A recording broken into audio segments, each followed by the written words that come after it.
Well, now it's late summer. It's actually towards the end of August, and we're shooting alongside a road here for this part of the plant walk, which is not a place where you would normally harvest any plants, but some of the plants I want to show you today are kind of abundant right in this area. So we're going to put up with the noise of the cars going by in order to look at some of these plants in a place where the chances of my getting bitten by a snake or getting some poison ivy are minimal.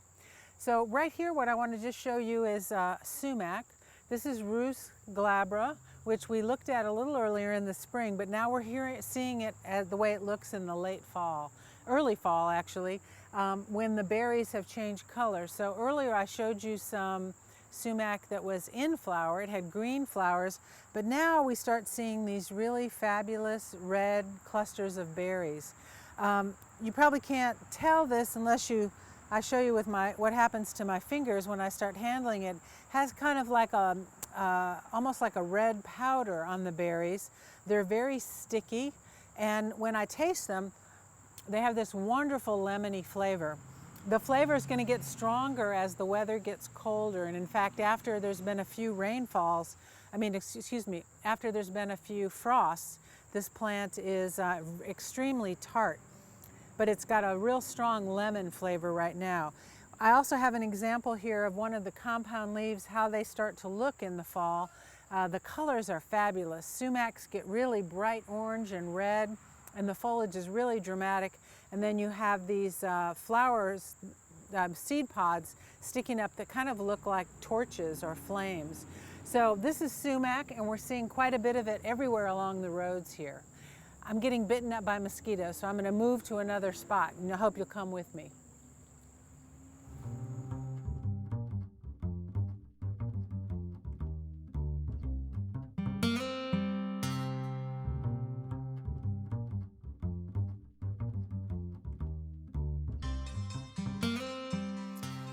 Well, now I'm going to show you something that is a plant that you find in a place that I would call a good place to be a snake. So we're in sort of like an area where there's a lot of blackberry, a lot of raspberry, poison ivy, some horse nettle. But the plant I'm wanting to show you today is this one, and it's so fabulous and so gorgeous that I was willing to risk my life to climb in here to show it to you. So here we have passion flower. Passiflora incarnata. So if you can see this just exquisite flower that's in full bloom, this beautiful flower with just an amazing little center. The stamens and the pistil sort of stand up above the whole corolla. And the first time I ever saw this plant, this flower, I didn't really even think it was real. It was growing on a fence, and I went up to it and I kind of looked on the back to see where it had been wired onto the fence, because I couldn't believe this was a real flower. But it is one of our native plants. This is actually a very tropical plant. It's also found in lots of areas of South America, Central America, and the southern United States. And here in the Appalachian Mountains is about the most northern part of its natural range. Now people are cultivating and growing it, but as a plant in the wild, this is about as far north as it would be able to survive. So here we have a great example of the flower, and then the other thing I'm holding in my hand here is the maypop, or the fruit of the passion flower. And these pops are called that because when you throw them at someone, they explode, and there's inside them is this, I'll see if I can get one to open up. They're not really ripe yet, so it might not show so well. But inside of them, no, this one isn't ripe. You can see the seeds.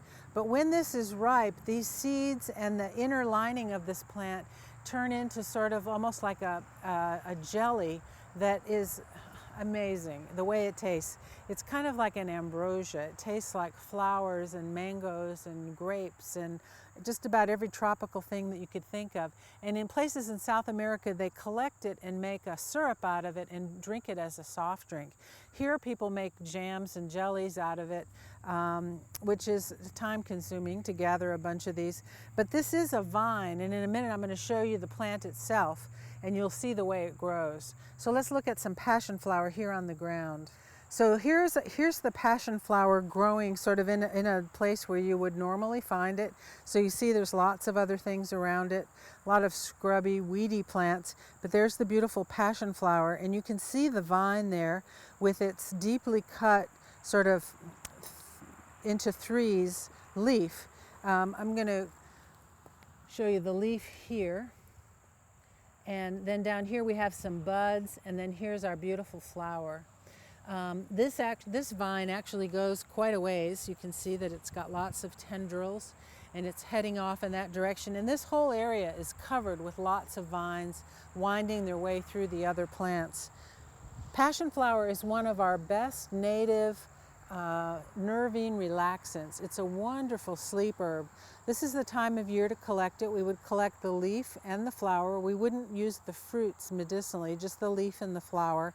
And we would dry them and then make them into a tea, or else use the fresh plant to make an herb tincture. This is a wonderful herb for people who have a lot of overstimulation, their minds are really going, or someone who holds a lot of physical tension in their body at night that keeps them from relaxing and going to sleep well. It's a pleasant tasting tea, and something that someone could drink on a regular basis, and there's quite a bit of it in the Appalachians. We see this plant everywhere.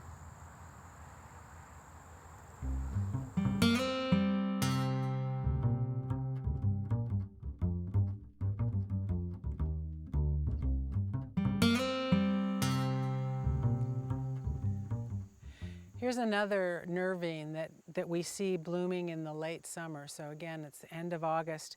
And this is skullcap. This particular one is Scutellaria incana, and it's in the mint family. So like all plants in the mint family, it has this very distinctive square stem, and it has leaves that are opposite in pairs along the stem. So you can see that there. And then it has a very fabulous two-lipped flower. So these little tiny purple flowers. And this is another example of a plant that has flowers that start at the bottom and they bloom all the way up the flower stalk. So this is just about the end of the bloom season for Scutellaria. And you can see that the leaves of this plant have gotten a little weathered from the season. They're a little bug-eaten and they're discolored. We would harvest all the aerial parts of this plant. So we would cut it off not far above where it emerges from the ground, and then we would use the leaves and the flowering tops. And this is another plant that could be dried to make a tea. It makes a nice infusion. Has a slightly bitter taste, so sometimes I combine it with other nice sleep herbs like lemon balm might be a good choice. And it's also tinctured fresh. Skullcap is distinctive in terms of the type of nervine relaxant it is, because not only is it great when you have situational insomnia or you're just a little stressed out and you want to calm down, but it's also an actual tonic for the nerves. So the more often you use skullcap, the more it soothes your nerves, which is great for using it to manage stress. It's an herb that's a good companion to an adaptogen. So this is skullcap. We're seeing a lot of it blooming here in this area. It likes to grow in transition zones, so where you see shade meeting full sun. And it's just about at the end of its bloom cycle now. Skullcap.